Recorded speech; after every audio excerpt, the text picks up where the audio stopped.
তো বন্ধুরা এখন আমি রিভিউ করব ইমরান হাসমির হাক মুভিটা নিয়ে। তো কালকে রাতে আমি মুভিটা দেখলাম, তো মুভিটা কেমন আছে সেটা আলোচনা করবো তোমাদের সাথে। মুভিটা খারাপ দিক ভালো দিক মুভিটা আমার কাছে কেমন আছে সেটাও বলবো। আর তোমরা যদি মুভিটা দেখতে চাও নেটফ্লিক্সে যা দেখতে পারো, সেখানে অ্যাভেলেবেল আছে। আর এই মুভিটা দেখার জন্য তোমাদেরকে 2 ঘন্টা 17 মিনিটের সময় দিতে লাগবো। তো এই মুভির আইএমডিবি রেটিং এর কথা যদি বলি, মুভির আইএমডিবি রেটিং খুবই ভালো পাইছে, 8.2। তো এই মুভির কাহিনীটার কথা যদি বলি, এই মুভির কাহিনীটা একটা রিয়েল কাহিনীর উপরে বানানো হয়েছে। 1980-85 সনের ঘটনা এটা। তো এই মুভির কাহিনীটার কথা যদি বলি, এই মুভির কাহিনী দেখাইছে সাজিয়া বানু নামের একটা মেয়ে আর আব্বাস খান নামের একটা ব্যক্তি। তারা দুজন দুজনকে ভালোবাসতো, বিয়ে করে নিছে। তাদের 3টা বাচ্চা হয়েছে। তো তাদের 9 বছরের সংসারের ভিতরে আব্বাস আবার একটা বিয়ে করে নিয়ে আসে। তার ভিতরে তাদের ভিতরে অল্প হাই ক্যাসেল হয়। হাই ক্যাসেল হওয়ার পরে সাজিয়া বানু ঘর ছেড়ে চলে যায় বাচ্চা নিয়ে 3টে। তো তাদের ভিতরে একটা ডিল হয়। তার স্বামী বলে যে তোমাদের মাসে মাসে 400 টাকা দুম। তো সে 400 টাকা দেয় না। সেখানে সে কারণে কেস করে দেয় সাজিয়া বানু। তারপরে ক্যাসাল ঝগড়া চলেই থাকে। তারপরে হঠাৎ করে একদিন শাহবানুকে মানে তালাক দিয়ে দেয়। তো সেগুলাই কেস আর কি কোর্ট পর্যন্ত চলে যায় কিভাবে, সেটাই আর কি মুভির ভিতরে দেখাইছে। যদি বলি আমার কাছে মুভিটা কেমন লাগছে, আমার কাছে মুভিটা ভালো লাগছে ভাই। এটা একটা রিয়েল কাহিনী দেখলাম আমরা, যেটা আমরা ঘটনা জানি না, বহুদিন আগে ঘটে গেছে।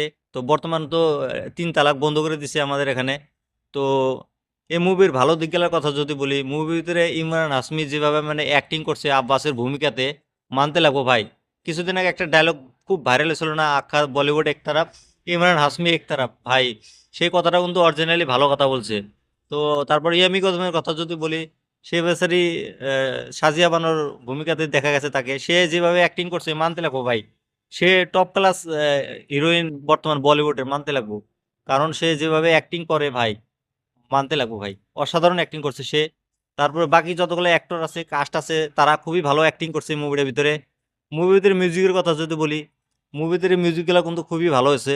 বিজিএম সাউন্ড ভালো আছে। সবার অ্যাক্টিং পারফরমেন্সও ভালো। আর মুভির ভিতরে যদি খারাপের কথা বলি, খারাপের ভিতরে তোমার মুভির রান টাইমটা অল্প বড় হয়ে গেছে। কিছু কিছু জায়গা আছে অল্প টাইমে খেসে বড় করছে। তোমার 2 ঘন্টা 17 মিনিটের জায়গায় তোমার 70 মিনিটটা কাটে দিয়ে 2 ঘন্টার করলে গেলে আরো ভালো হইতো। মুভিটা খারাপ না, আমি খারাপ বলি নাই, মুভিটা ভালো। তো তাও মুভিটা অল্প ছোট করলে আরো ভালো হইতো।